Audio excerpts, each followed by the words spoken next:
En el programa de hoy vamos a hablar de esperanzas, algo muy necesario en los tiempos que vivimos. Hoy queremos profundizar en la posibilidad de que existan los milagros. Será un recorrido por el tiempo y por lugares donde lo inexplicable se ha mostrado en algunas ocasiones. Os traeremos casos, lugares de sanación, experiencias y mucho más. Hoy nuestro túnel quiere mostrar la luz al final del trayecto. Hemos hecho programas así, dicen, de meter miedo. Tenemos preparados programas para Navidad de más miedo todavía. Había que hablar de esperanza. Y nadie mejor para hacerlo que la persona que nos acompaña, el doctor Miguel Ángel Pertierra. Buenas noches, tocayo, como tú me dices. Buenas noches, tocayo. Todo un placer estar aquí en tu programa y, bueno, la verdad es que para hablar de un tema yo creo que a todos nos interesa en algún momento, la esperanza y bueno, ese saber que ocurren y la locución la habéis dicho, la posibilidad de que existan curaciones milagrosas, pero yo diría que los milagros existen todos los días, en curaciones y en otras muchas cosas. Vivir, solamente hay que mirar, ¿eh? Claro, vivir ya es un milagro. Sacaste un libro hace algún tiempo, yo no sé ya exactamente cuándo, que se llama Milagros Médicos. Y déjame que te presente, porque wow, mi licenciado en Medicina y Cirugía. Yo te conozco como médico especialista en otorrinolaringología, pero además eres doctor en Medicina y Cirugía, colaborador honorario en la Cátedra de Radiología y Medicina Física, Oftalmología, Otorrinolaringología de la Facultad de Medicina de Málaga. ¿Cuántos años llevas siendo médico? Pues desde el año 90, o sea, ya unos cuantos. ¿Y qué dicen tus colegas? Porque es uno de los pocos médicos que yo he oído hablar de vida después de la vida, se lo digo a los oyentes. ¿Qué dicen tus colegas de que seas tan, porque haces hipnosis clínica, de que seas tan ecléctico, tan en contra de la corriente a veces de lo que piensan los médicos? Es que claro, muchas veces los médicos tienen la visión oficial que hay que dar, porque claro, el que sale de la línea parece que puede estar mal visto. Pero ha habido un cambio de mentalidad desde los años 90, sobre todo en la medicina, donde hablar, por ejemplo, de experiencias cerca de la muerte, de hablar de milagros, hablar de otras circunstancias, ¿sí? Era otro mundo. Fíjate que a mí me invitaron y me han invitado 3 veces a dar charlas en el Colegio de Médicos, en el Colegio de Médicos Oficial de Málaga, sí. Y me ha llamado la atención la cantidad de compañeros, médicos, enfermeros, auxiliares, celadores que han ido allí a escucharme, porque lo que tienen miedo a dar ese primer paso, que quizás sea el más difícil, pero una vez que se da ese primer paso, porque es una realidad, no estamos hablando de humo, estamos hablando de realidades que están ahí, lo único que tenemos que ponerle nombre. Claro. Tú fuiste, desde mi punto de vista, alguien que se lo puso de los primeros. Estuvimos en Belme, lo estamos recordando ahora en ese programa que hicimos en Belme de la Moraleda, hablando de esa experiencia tuya de vida después de la vida, pero íbamos con algunos lugares donde has estado. Están casi todos los lugares que cuentas en el libro, ¿verdad? Casi todos los lugares. Quizá alguno como Mechugore me falta. Tenemos que ir a Mechugore. Hay que ir a Mechugore. Yo tengo muchas ganas de ir, pero yo creo que prácticamente en todo lo que cuento. Porque este libro es un libro de viaje. Empieza con un viaje en Burdeos, hablando sobre trepanaciones, y bueno, nos vamos a Fátima, nos vamos a Lourdes, nos vamos a Haridwar, a la India, y realmente por medio del viaje va uno encontrando esas sanaciones inexplicadas, esas curaciones inexplicadas, nunca inexplicables, porque si alguien viene y nos lo explica ya acabaría la explicación, pero que hoy en día no tenemos esa explicación y posiblemente, a lo mejor nunca la tenemos. Bueno, nos vamos de viaje con nuestro invitado 900-137-137 por si queréis llamarnos o participar o contarnos algún milagro. Vamos a ver si existen. En todas las culturas del planeta se repite el mismo patrón. Extraños sucesos asombrosos que nos dejan con cientos de preguntas. Una madre desconsolada llora en el velatorio de su hijo. De repente, alguien se da cuenta de que un globo comienza a moverse de forma anómala. Nadie lo está tocando en ningún momento. El globo se dirige a la consternada madre sin que haya ninguna corriente de aire cerca. ¿Es casualidad? No lo creo. El globo le toca la cabeza varias veces, como si una fuerza sobrenatural lo moviera e intentara consolarla. Hay gente que piensa que es el fantasma del niño.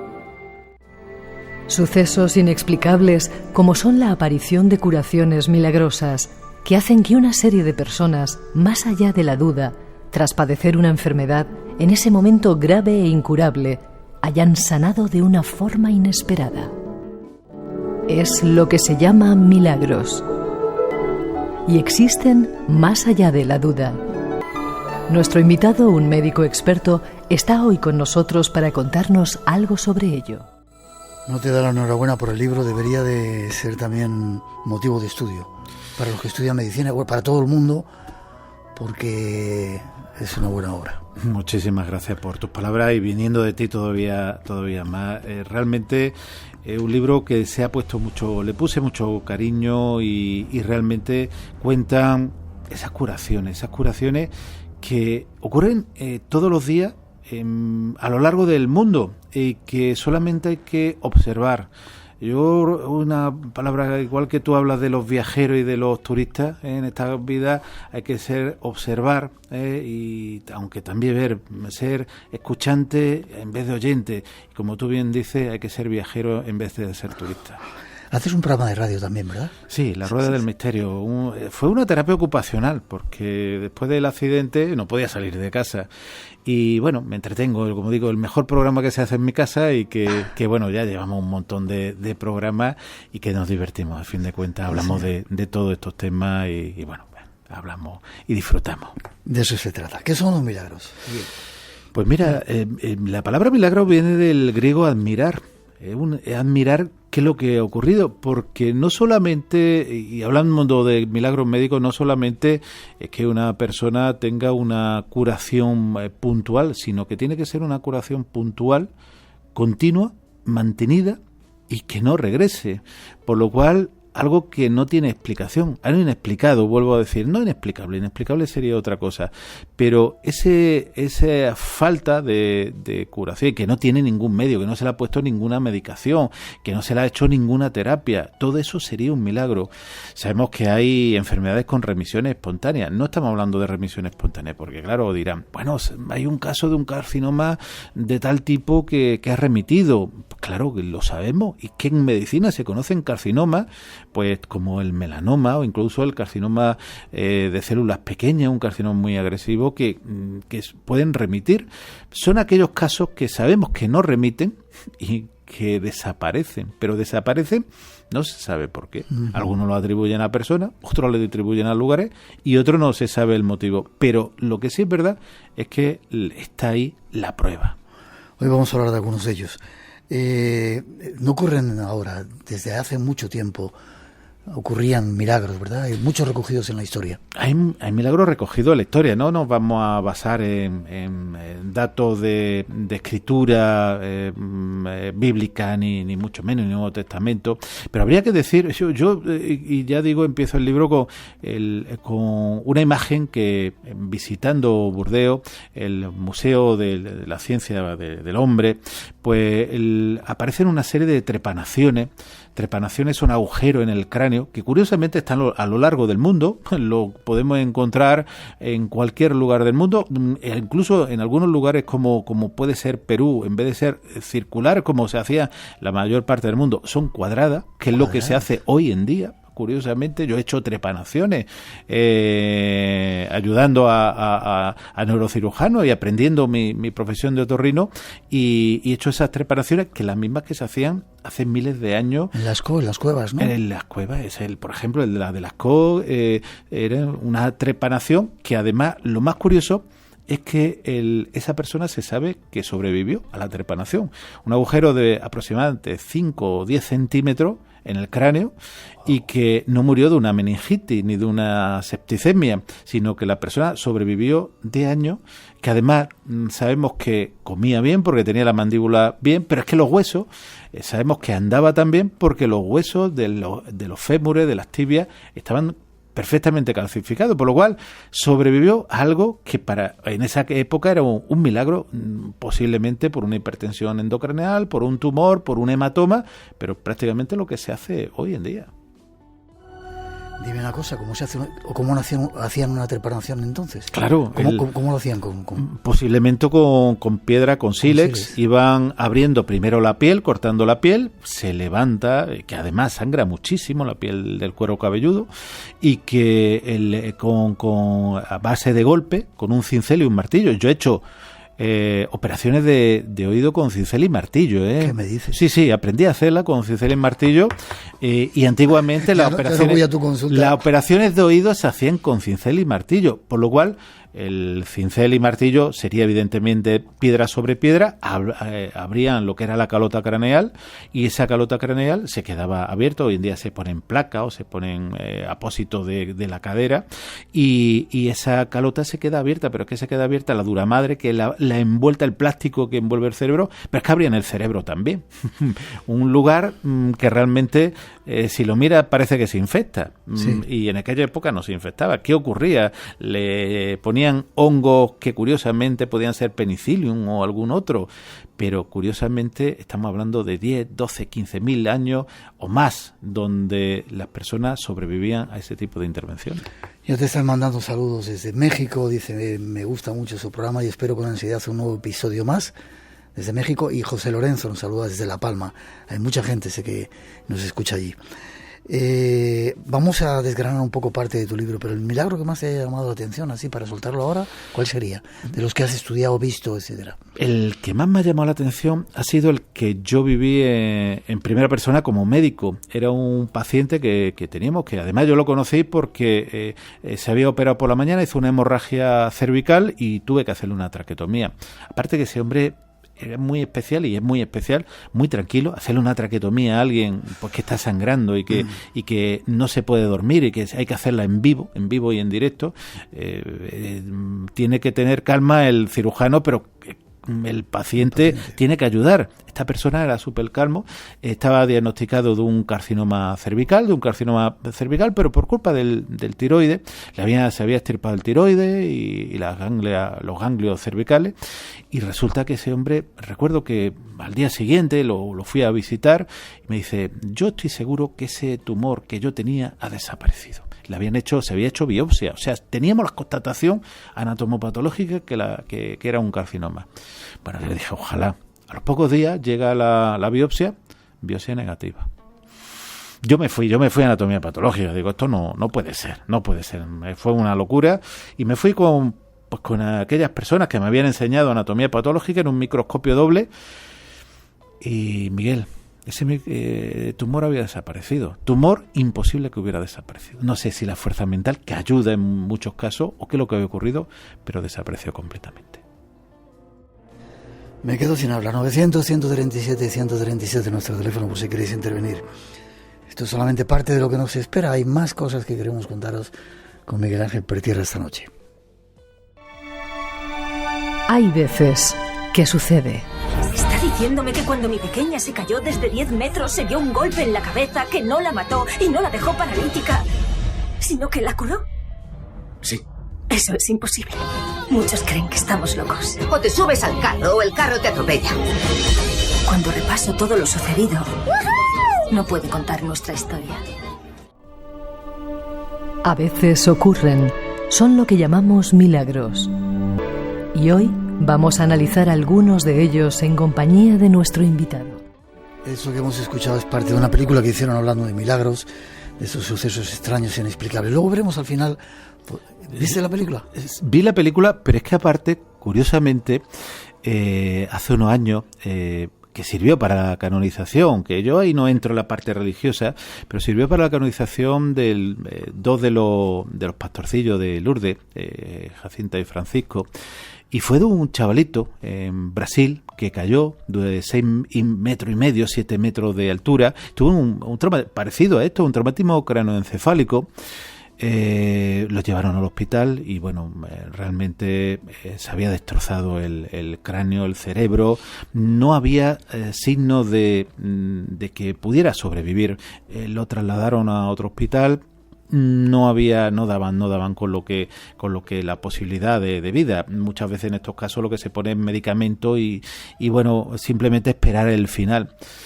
Los padres, agobiados, se fueron porque sabían que había una reliquia en un monasterio cercano de una monja, había una reliquia cercana y rezaron. Yo ahí la fuerza de, no sé si de la fe, de la curación o simplemente de las ganas de que alguien se cure, alguien cercano. No sé si fue eso, pero ese niño remitió esa lesión cerebral que tenía, que era además diagnosticada por escáner, por el electroencefalograma, en hospital estamos hablando, y ese niño a los pocos días estaba jugando con su amiguito. Era para haberse quedado totalmente, o haber fallecido, que era lo más probable, o haberse quedado con una lesión cerebral importantísima, o tetrapléjico, o bueno, realmente no haber contado la historia que después se contó, una curación ad integrum, una curación completa. Por lo cual, esa película ha servido que muchas veces las ficciones son reflejo de algo que ocurre en realidad. Están llegando, no queremos dar falsas esperanzas a nuestros oyentes, pero nos llegan algunas. Estaba leyendo, buenas noches, con 22 años me diagnosticaron fibromialgia. Fue una de las primeras diagnosticadas. Tenían un síntomas casi incapacitantes. Pero todo aquello desapareció en 6 meses con una terapia que hizo de autohipnosis. Lleva 20 años sin tomarnos a la pastilla y el dolor. Y dice que el reumatólogo la vio por casualidad en un centro comercial y se quedó impresionado porque se suponía que tenía que estar en silla de ruedas o en la cama, y ese es su milagro. Es un milagro porque la fuerza de la mente, me lo contaba el doctor De Francisci, director del Buró de Constataciones Médicas, el despacho creado al principio del siglo XX, donde se recogen todos esos casos de posibles milagros de Lourdes. Pues el director era el doctor De Francisci cuando yo fui a visitarlo, y me decía que el poder de la mente ayudaba a la curación. O sea, para querer curarte o para poder curarte tienes que querer curarte. Es una de las cosas principales. No todo el que se quiere curar se cura, desgraciadamente. Es una parte muy pequeña, también hay que decirlo a los oyentes. Pero es fundamental. Y esto que cuenta el de la fibromialgia, otras muchas personas que están de pie y a lo mejor más cercano de lo que creemos, en vez de estar en una silla de ruedas o en vez de estar en un estado más vegetativo de lo que tendría que estar, posible que su fuerza de la mente haya hecho que levantarse. Hay una frase muy importante, una máxima de Confucio, que dice que no es importante las veces que te caigas, sino que las veces que seas capaz de levantarte. Sabia frase. ¿Qué opina la ciencia ante los milagros? ¿Qué opináis los médicos cuando os encontráis con algo así como lo que tuviste? Claro, los médicos, y de hecho cuando tuvimos este caso, le llamamos curación inexplicable. Porque realmente lo primero que se busca es un fallo diagnóstico. Somos muy cuadriculados y lo primero que uno se va a ver si ha habido un fallo diagnóstico que puede haber de radiológico, anatomopatológico o de algún otro tipo. Cuando ya vemos que no ha habido ese fallo diagnóstico, podemos llamarle remisiones espontáneas, que puede llamarse, pero cuando sabemos que es la primer caso de remisión, pues evidentemente tú tienes que decir que ha ocurrido, aunque no sepas la causa, porque realmente remisión espontánea significa no sé lo que ha pasado, pero esto se ha curado. Hay muchos casos que hayáis vivido los médicos. Son muchos casos y curiosamente me han llegado casos de compañeros que han vivido casos en neurocirugía, en digestivo, donde tú te vas encontrando esos casos de que la persona se ha sanado. Ojo, estamos hablando de enfermedades incurables muy serias y posiblemente muchas de ellas que finalizase la vida. Hay un caso que yo recojo en el libro de un paciente con un tumor cerebral, un astrocitoma, que teóricamente benigno, pero por la localización cerebral donde estaba, se estaba expandiendo y era maligno, hubiera acabado con la vida de esta persona. Bueno, por una serie de circunstancias, y no tiene nada que ver con la religión, por eso digo, esta persona remitió el tumor y desapareció el tumor. ¿Y eso lo tenéis comprobado, diagnosticado? Sí, yo he visto los informes previos y posteriores. Y es más, voy a decir que el neurocirujano que lo firmaba, el mismo que a mí me enseñaba a trepanar. ¿Hay algún perfil de persona que sea más factible de que ocurra un milagro en su vida? Luego hablaremos de si la sugestión, la fe, etcétera, interviene, pero de lo que vosotros hayáis visto. Y hablando precisamente con el doctor De Francisci, y realmente yo creo que así, es sobre todo el efecto y la gana de querer, la fuerza del ser humano, el potencial del ser humano de curarse, ayuda a curarse. A todos no hemos podido tener una 15 de tobillo, y hay personas que se pueden tirar 4 semanas en la cama y otras personas que dicen, me quiero levantar y me levanto. Cualquier enfermedad depende de la psique de la persona. Eso ayuda. Evidentemente, nos decía el doctor De Francisci que el efecto emocional positivo ayudaba. Incluso el efecto colectivo. Refería que cuando iban grupos de personas en autobuses, en autocares, y que se reunía, había un mayor número de curaciones que cuando, como ahora, que van o vamos personas puntualmente, parejas, grupos pequeños. ¿Por qué? Porque parece que esa fuerza del todo, esa fuerza del ánimo de ayudar el uno al otro, parece que ayudaba o potenciaba el efecto de sanación. Qué curioso. 2:32, 1:32 en las Islas Canarias. Seguimos adelante. Nos vamos seguramente ahora a buscar lugares donde ocurren estas sanaciones. Existen algunos lugares en el mundo donde, según cuentan, se obra el milagro. Además de los más conocidos, como Fátima, Lourdes, existen otros. Este es uno de ellos. El Kumbh Mela es sin duda el mayor peregrinaje del mundo, ya que reúne a más de 30 millones de fieles. Se desarrolla cada 12 años en Allahabad, una población situada a 120 kilómetros al sudeste de Benares. Cuenta la leyenda que en tiempos antiguos los dioses y los demonios sellaron una alianza para elaborar juntos el néctar de la inmortalidad. Pero cuando apareció la Kumbha, la jarra llena del codiciado néctar, los demonios huyeron con ella y los dioses echaron a correr tras ellos. Durante 12 noches divinas, equivalentes a 12 años humanos, dioses y demonios lucharon en los cielos. En el transcurso de esa batalla, de la jarra se escaparon 4 gotas del néctar, que cayeron en 4 lugares del país. Son los 4 lugares a orillas del Ganges, que acogen alternativamente a los peregrinos del Kumbh Mela. El más importante es este, en Allahabad, en la confluencia de 2 ríos, el Ganges y el Yamuna. Sus aguas son sagradas, por lo que millones de peregrinos vienen aquí a purificarse. El Kumbh Mela, el lugar del baño de la inmortalidad, el lugar donde a veces suceden milagros difíciles de explicar. Vayamos a conocerlo.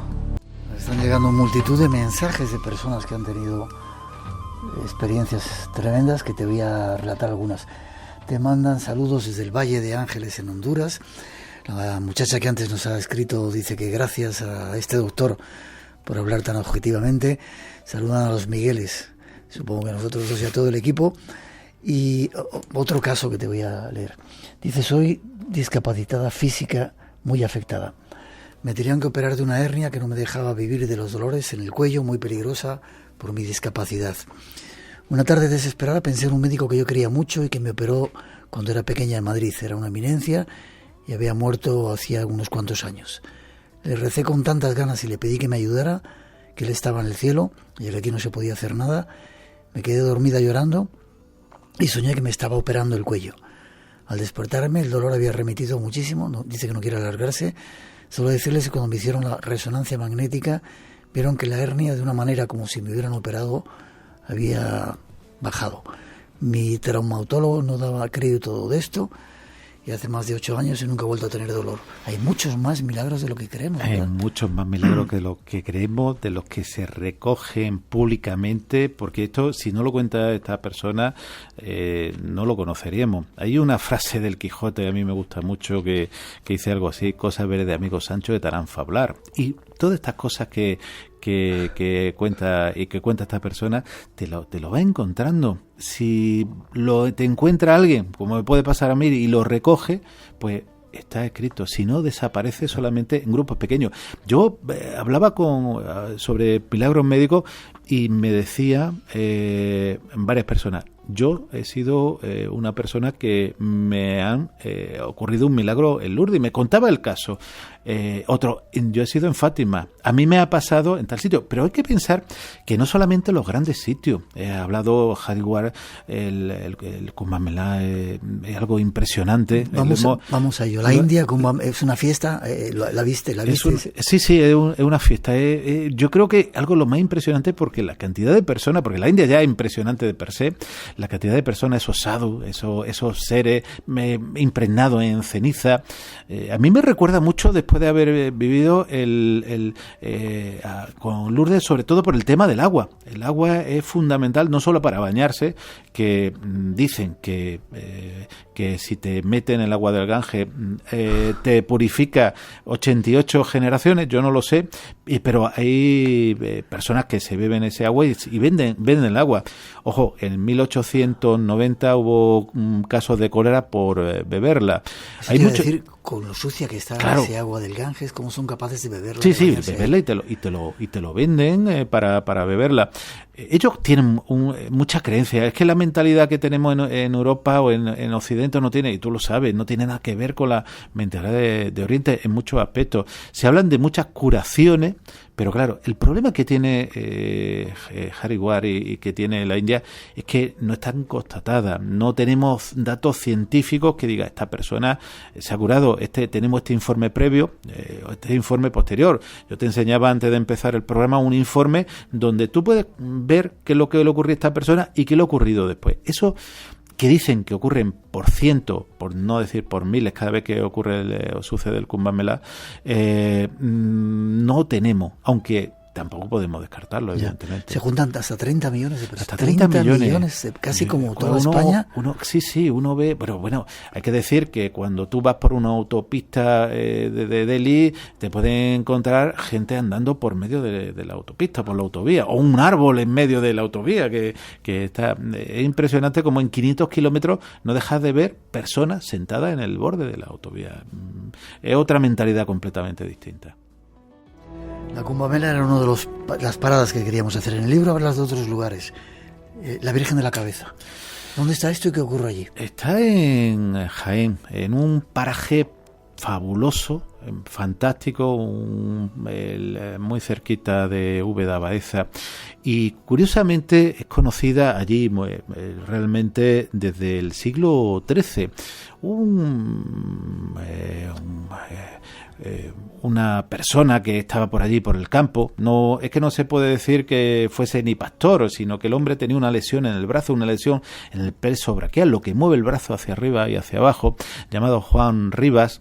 Pues estaba por allí paseando porque no podía hacer otro trabajo y encontró, según dicen, una virgen, la Virgen de la Cabeza, porque teóricamente la historia dice que ese naufragio se la había dejado allí. Bueno, resulta que baja al pueblo, y cuando baja al pueblo, el primer milagro, que este hombre tenía una parálisis completa del brazo, es que se cura. A partir de ahí crean un santuario, los trinitarios, desde el siglo XIV, siglo XV, después los reyes católicos lo remozan, y bueno, lo más impresionante de este lugar es que durante muchísimos años llevaban libros, como puede ocurrir en otros lugares, como puede ser, por ejemplo, Montserrat, libros donde decían los milagros que sucedían, iban apuntando.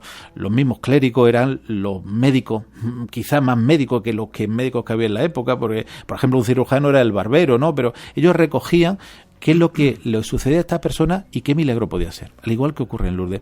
Esto no solamente ha ocurrido ahí en Virgen de la Cabeza, que hay todavía romería y hay una serie de curaciones de muchos tipos. Como digo, el primero fue la curación del plexo braquial, sino que hay lugares por todo el mundo. Fíjate que precisamente en Canarias, yo quiero darle también mi apoyo a la gente de La Palma. Canarias es un lugar que quiero mucho. En Tenerife, la Virgen de Candelaria, pues fue encontrado de una forma curiosa, pero precisamente un monje, Alonso Espinosa, tiene un libro de los 57, que lo conocen muy poquitas personas, 57 milagros de la Virgen de Candelaria, donde cuenta Pues desde personas que han tenido fractura abierta y se han curado yendo a la Virgen, a personas que tenían paradas o habían sufrido paradas cardíacas, estaban muertos y revivían, enfermedades de todo tipo. Recogido por Fray Alonso de Espinosa, que ya digo, en las tierras de Canarias, pero las tierras de allí, jiennense, se recogía y todos los años se hacen romerías en honor a la Virgen. Lo que llama la mala atención, Miguel, cuando tú visitas ese santuario, es la cripta, donde están todos esos esvotos, que son desde una pierna, donde están corsets, donde hay absolutamente de todo, y para mí uno de los sitios más impresionantes que te puedes encontrar, tú lo conoces, y que realmente tú dices, todas estas personas, porque todas esas cosas están colgadas, porque las personas van a dar las gracias y que ya no le hacen falta, y son curaciones que las constataciones están ahí, las sanaciones están ahí, y que realmente no tenemos explicación para ello. Seguimos con algunos de los lugares, digamos, religiosos. Medjugorje no has estado, los demás sí los conoces. Tienes el informe era de Lourdes, ¿verdad? Ese informe de Lourdes. Y aquí sí hay una constatación médica de esas supuestas curaciones, ¿no? Claro, cuando yo fui a visitar Lourdes tenía mis dudas. Yo, sinceramente, como médico, si no veo un trabajo bien hecho desde el punto de vista científico, pongo mis peros, porque por una razón. A mí no me sirve, pasa como estamos hablando en lo de Hardware, te pueden decir que te has curado, pero yo no tengo la constatación de que esté. De hecho, quise citarme con el director del Buró de Constataciones Médicas, el despacho de constataciones médicas. Que era un médico. Doctor de Francisci. La verdad es que me lo pusieron a la alfombra roja, le pregunté, ¿hay de algún tema que no pueda hablar? Y me dijo, absolutamente de nada. ¿Puedo grabar? Dice, perfectamente. Quería tener constatación, que lo que decía no era que después yo interpretaba. Fueron 3-4 horas de entrevista personal, donde él me fue sacando informes de, por ejemplo, Vittorio Michele, un joven de 25 años que tuvo en la cadera un sarcoma, un tumor maligno, que se había comido completamente la cadera y que no podía moverse. Él era soldado del ejército italiano, sus amigos lo llevaron a Lourdes. Él no era creyente, que eso es importante. No todo el que va y se cura es creyente. Vittorio Michele, por eso digo, él tenía esa lesión y que, ya digo, esa pierna era mortal de necesidad. Volvió para morir, porque bueno, estaba en camilla, se orinaba, tenía ese hueso realmente comido, pero cuando volvió de Lourdes, él empezó a sentirse mucho mejor. De hecho, él quería levantarse. Le hicieron en el hospital militar, le hicieron radiografía, y yo digo aquí un doble milagro. Primero, ese tumor que estaba biopsiado, y yo he visto, y de hecho tengo los informes de la biopsia, ese tumor incurable había desaparecido, pero es que el hueso que se había comido, que era como una carcoma, se había reconstruido, y esta persona podía estar sobre ese pie que realmente se había reconstruido de nuevo. Doble milagro, y además constatado visualmente y radiológicamente. Yo no pensaba que íbamos a tener tantos testimonios. Te saludan David, caballero desde Argentina. Dice, mi hijo con 3 años le diagnosticaron distrofia muscular progresiva, y que sobre los 10-12 años moriría. Hoy tiene 37 años, mide 1,85 y está perfectamente. El médico no supo darme explicación desde Alcoy, dice. Hay enfermedades de la distrofia muscular de Duchenne, me imagino que se refiere a una enfermedad degenerativa que suele tener muerte temprana, como este caso, fibrosis pulmonares, que son lesiones que hoy en día se cura haciendo un trasplante pulmonar. Personas que están con ese tipo de lesiones van viviendo y van curándose, y no solamente porque hayan ido a estos lugares, muchas veces son curaciones espontáneas. La que estamos hablando, por ejemplo, el informe que te he enseñado, el milagro número 70 de Lourdes, donde en este caso es una monja, aquello que conozcan Lourdes, sabes que cuando entra por la puerta principal, a la derecha está lo que es la cripta, o el lugar donde está Bernadette Soubirous, toda la que la que realmente creadora o la alma mater de Lourdes, la que veía a la Virgen. Y a la izquierda hay otro lugar que la sacristía donde está el de Pío X.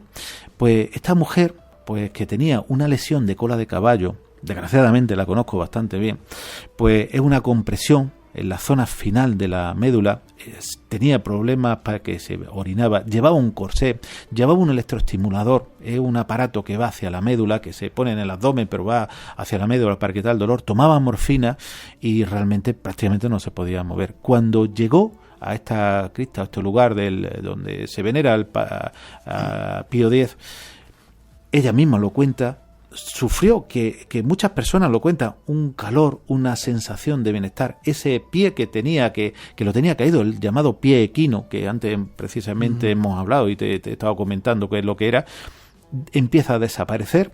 Esta persona se empieza a encontrar mejor. Cuando llega al hotel, dice, me encuentro mejor, se quita el corsé. Cuando llega ya a su ciudad, al norte de París, refiere que no necesita la morfina, le quitan el electroestimulador y vuelve ad integrum, o sea, vuelve otra vez a estar normal. La persona que conocemos ese tipo de enfermedad, no hay causa que justifique la lesión de cola de caballo.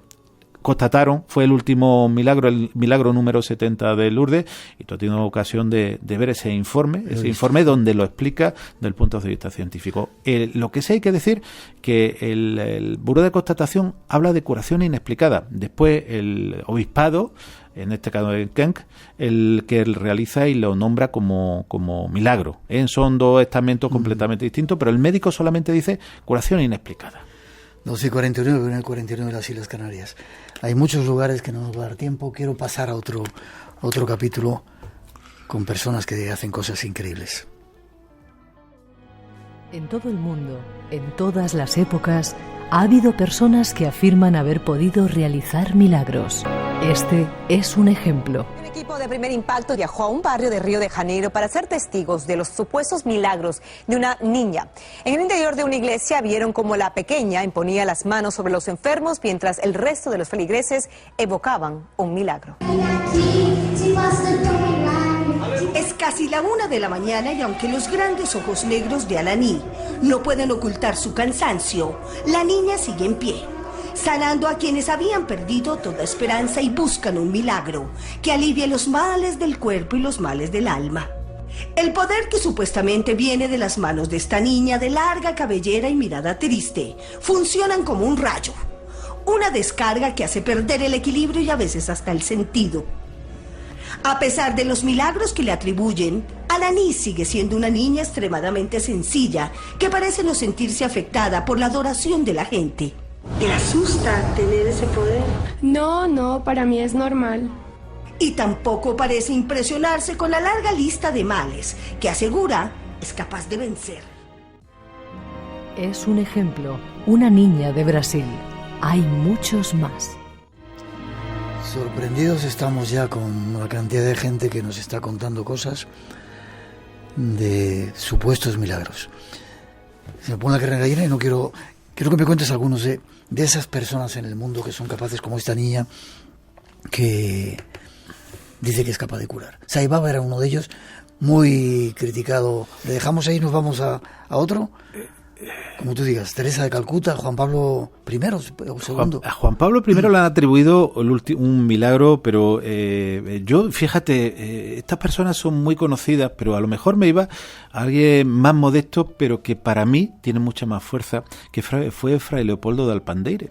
¿Quién era este personaje? Me dicen que ha llamado a un médico muy cabreado, que lo sepas. Bueno, de todo tiene que haber en este mundo.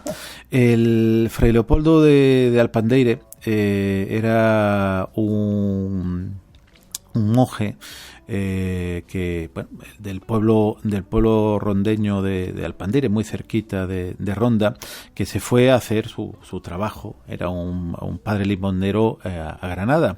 ¿Qué es lo que ocurría? Este hombre, de pronto, se le atribuyen una serie de curaciones. Una de las que a mí me llama más la atención, y no por la que ha sido canonizada, y que yo conozco bastante bien la patología. Además, el que lo relata fue el compañero compañero de celda, que está en Granada, fue que él tomó lejía. Antiguamente, y aquellos que conocen las casas sabían que había unas botellas donde muchas veces, en mi caso mi abuela ponía una gasita, un papel un trapito y bueno, este hombre, sin darse cuenta, tomó lejía. ¿Qué ocurre con la lejía? El hipoclorito sódico lo que produce una quemazón de todo el esófago, de la garganta, y que bueno, en muchos casos incluso es mortal de necesidad. Claro, como no había tampoco muchos medios en aquella época, estamos hablando principios del siglo XX, se acercaron, porque ya tenía fama este hombre, Fray Leopoldo, que realmente le dijeron, mira, este hombre, si no se hace algo, se muere. Lo cogió de la mano, le dijo, no te preocupes, vete a la cama y descansa. Al día siguiente estaba completamente curado, sin ningún tipo de inflamación ni edema. Incluso el mismo Fray Leopoldo Alpandire sufrió una lesión en la mano y el catedrático de cirugía de Granada, uno de los cirujanos, quería cortarle la mano. Él se negó. Pero el caso que a mí me llama más la atención, y por eso te lo cuento, el caso de Iliana Illescas, por el que fue beatificado. Esta mujer, además, esposa de un famoso director de cine, pues resulta que tenía una enfermedad que se llama lupus eritematoso sistémico. Yo digo que además me interesa porque mi tesis es sobre lupus eritematoso sistémico, mi tesis doctoral relacionada con otorrinolaringología, pero conozco muy bien la enfermedad. Esta mujer pues sufrió una serie de problemas cardíacos, pulmonares, ingresó en la UCI. El diagnóstico era posiblemente que no iba a salir de esa UCI y pidió pues que le acercasen un librito sobre Fray Leopoldo, una medallita y que rezasen con él. Bueno, no solamente esta persona se curó, sino que además esos marcadores de lupus, que aquellos que conocen saben que, bueno, alguno puede variar, pero no pueden desaparecer, acabaron desapareciendo. Y quizás sea la única persona que yo conozco de todas que se haya curado de lupus eritematoso sistémico, que es una enfermedad crónica que puede tener sus brotes. De hecho, fue el proceso de canonización de Fray Leopoldo. No estamos diciendo que todos son milagros, por aclarar un poco el asunto. Evidentemente el camino de la medicina oficial es el que hay que recorrer, simplemente estás significando casos en los que a veces se da esto. 2 minutos nos quedan. ¿Algún otro que quieras decir de estos personajes? ¿Teresa de Calcuta también? Teresa de Calcuta, aparte yo creo que es una de esas personas que han pasado por el mundo y fuera de toda religión creo que de lo más maravilloso que te puede encontrar. Y fuera de toda religión, yo conozco personas que la han conocido personalmente y creo que ese trabajo abnegado difícilmente se puede repetir en otras personas, quizás puntualmente.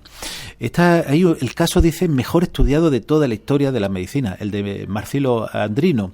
Este hombre, mecánico de profesión, sufrió una infección con múltiples accesos cerebrales y un edema cerebral. O sea, realmente no reaccionaba a los antibióticos, tenía una infección que lo hubiera matado.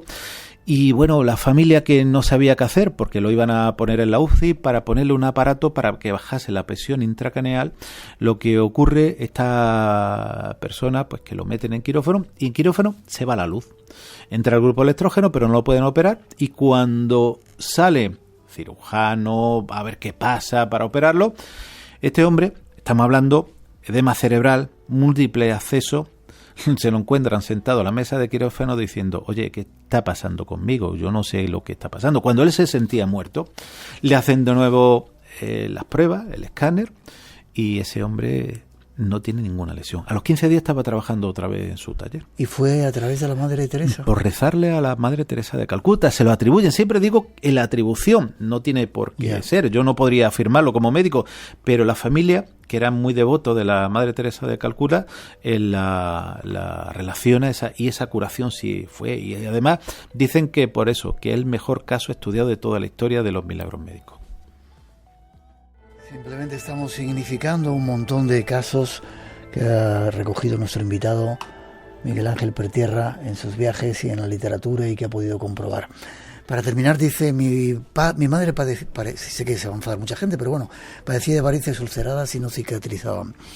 Desafiado por el médico que la trataba, acudió al Pocito de San Juan Matías, en Ribera del Fresno, en Badajoz, donde procedió a lavarse la herida y tomar un recipiente con agua, con la que siguió lavándose la herida hasta que se agotó. La varice se cerró para los restos, sin explicación médica. A ver los hilos. 30 segundos nos quedan. Solamente hay que seguir la medicación, el tratamiento médico, pero oye, si alguna otra elemento funciona, ¿por qué no? Bendito sea. Hemos de hacer una pausa. Llegan las noticias de las 3, las 2 en las Islas Canarias. José Luis Aragón y María Yadura, nuestros compañeros, ya están preparados para darnos toda la información. 900-137-137 es mi teléfono. Dicen que no me mueva tanto delante del micrófono. Enseguida regresamos.